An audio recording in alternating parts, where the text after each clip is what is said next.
Yo les voy a contar una historia bien turbia, amigos. Bien turbia de una de las novelas gráficas más importantes en la historia de los cómics y que tiene trascendencia en Argentina. Y mi querido Vasqui precioso me dio chance de yo contar esta parte del relato. Pues amigos, hay historias que nacen del alma de un hombre y otras que se convierten en el alma de un país. Historias que se publican en el papel, pero que se escriben con la tinta de la premonición y el dolor de una realidad que aún no ha sido. Hoy les voy a hablar de una de esas historias, una que se llama El Eternauta, y del hombre que la soñó y la vivió, Héctor Germán Oesterhel, que no sé si han visto, pero está en Netflix. ¿Cuántos de acá vieron la serie de Netflix? ¿Ya vieron El Eternauta? Muy bien. Está buena, ¿no? Eso, muy bien. Pero es reciente, ¿no? Salió en abril. O sea, sí, es bastante nueva, reciente, pero entiendo, yo no la he visto, pero entiendo que va de otra cosa, ¿no?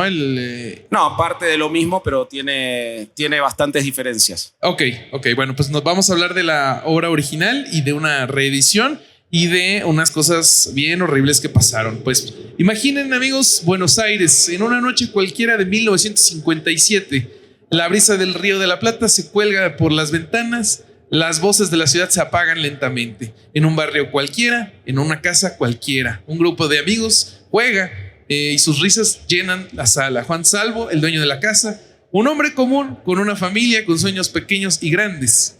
La vida transcurre predecible y tranquila, hasta que de repente la luz se corta. No es un apagón cualquiera, es un silencio anómalo, un frío que cala los huesos y luego el blanco, una nieve extraña, una nevada que no es de este mundo. Y lo peor es una nieve que mata. O sea, una nevada que si sales, vales madres. Eso es lo que comienza a pasar en el relato, donde el protagonista es Juan Salvo, que junto con sus amigos es un tipo de héroe que no se había visto antes. Hay muy pocos ejemplos. No hay gobierno, no hay ejército, solo hay supervivencia, solo lucha.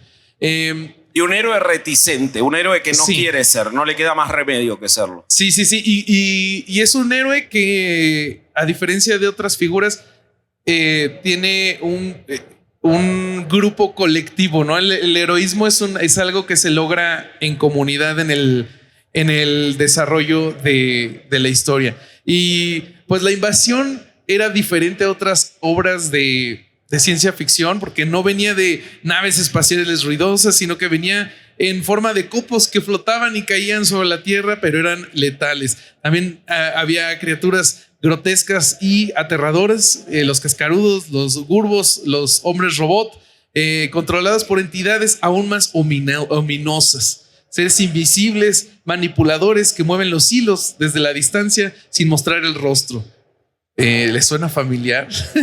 En el 57 esto era una aventura de ciencia ficción, una obra maestra del género, pero con los años su significado, su sombra sería mucho más profunda, que ya vemos. Yo creo que ya lo era. En realidad, Oesterhel, cuando escribe El Eternauta, ya está reflejando lo que ya había pasado en la Argentina. Vos pensás que Argentina ya había tenido un golpe militar en 1930, sí, en el cual sacan al gobierno democrático, y otro golpe militar, en realidad uno más en el 44 y otro más en el 55. Sí. Con lo cual, esta idea de un enemigo que viene y toma todo con violencia y destruye y te deja sin nada y solo quedan los que aisladamente pueden plantear la revolución, ya existía, ya estaba esa larva. No era tan potente como va a ser en los 70, pero ya existía, y creo que Oesterhel, que era un tipo profundamente político, ya lo estaba queriendo contar de una manera solapada. Ok, entonces para ti ya venía con esta influencia política, pero aún no era tan obvio como... No era tan obvio, y no le importaba a nadie en realidad, porque el cómic era algo en ese momento todavía muy marginal. Sí. ¿Ustedes qué opinan, amigos, de este tipo de héroe que no fuera tan in your face, tan... A mí me encanta que en esta historia Corsero y yo estamos solo como Stacy. Sí. Así de que nada más nos vemos bien, sonreímos. Decimos, sí, a mí me parece muy bien. Me parece muy bien todo esto, sí. Pues sí, como les decía, Westergeld experimenta una profunda transformación de narrar aventuras a involucrarse de lleno en la política. Si bien las obras tempranas como Sargento Kirk del 53 ya proponían héroes que se desmarcaban del arquetipo imperialista, con el paso del tiempo su obra y su vida reflejaron un compromiso creciente con las luchas populares. Recién estuvo John Cena saltando acá y poniéndose máscaras, y ahora está la palabra arquetipo. Hay un cambio. Sí. No sé si es mejor o peor. Probablemente es peor, pero es un cambio, boludo. Es un cambio intersubjetivo, ¿no? Me gusta. Sí, sí. Pues en general, ¿no? Que me gusta mucho que ahorita en este caso ciencia ficción, la obra que trata de retratar la realidad de Argentina en ese momento. Pero justamente me gusta que la ciencia ficción en general, por ejemplo en One Piece, que es un mundo con piratas y con frutas del diablo y con animales que peleas hablan. fantásticas, Ajá, o sea, tesoros es muy increíbles, fantasioso sí. y muy exagerado. Pero te retrata la realidad de que el gobierno tiene ciertos acuerdos con ciertos grupos de criminales y permiten que hagan sus jaladas porque hay una amnistía con ellos. Entonces, Yo te aseguro que a mucha gente, y sobre todo en la adolescencia y en la primera adultez, le entran mucho más las historias cuando son a través de metáforas y de ese tipo de constructos que cuando es in your face de la política que tenés que cambiar. Y te queda mucho más. Sí, es una forma más excitante de narrar la realidad, ¿no? Desde otro punto de vista. Sí. Sí, pues lo que comenzó a pasar es que es el tiempo, ¿no? De los 50s a los 70s y la cosa estaba tensa en Argentina. El país tenía muchísima tensión, mucha violencia política que se gestaba ahí en las sombras, y Westergeld creía en la justicia social. Entonces, ¿qué hace él? ¿Cómo se atreve? Él toma su obra, El Eternauta, y la comienza a reescribir. Y esta vez la nieve debajo dejó de ser, solo cósmica para convertirse en una metáfora escalofriante que, bueno, según la interpretación de Vasco, ya era Sí, lo quiso hacer más claro. Se hizo mucho más claro. Tú me decías que tenías ambas versiones del cómic. Sí, ¿no? ahí es lo que entra, hay un contexto fundamental que me imagino que lo vas a contar ahora, que es la militancia política de sus hijas. Sí. Que es lo que hace que él se involucre mucho más. Y publica en una revista que era una revista muy cercana a la dictadura, la revista Gente. Él empieza a publicar una versión nueva, mucho más política del Eternauta. Y lo que pasa con esa versión. No, a ver, la tiene que cancelar. Eso sí. La revista Gente cancela la publicación por quejas del gobierno militar y saca un pedido de disculpas la revista Gente por haber publicado eso. O sea, a ese nivel era lo que estaba marcando políticamente esta nueva versión del Eternauta. Claro, porque ya en un momento que si no te disculpabas o si tu línea editorial no iba de acuerdo al gobierno, pues te podía pasar lo siguiente. No importa cuándo escuchen eso, ¿no? Sí. Pero Sí. hay momentos donde estuvo más horrible. yo creo que también eso nos hace reflexionar, por ejemplo, con todos estos podcasts, pues que dices que te sacan de la Matrix, ¿no? Ya sabemos cuáles son. Sí.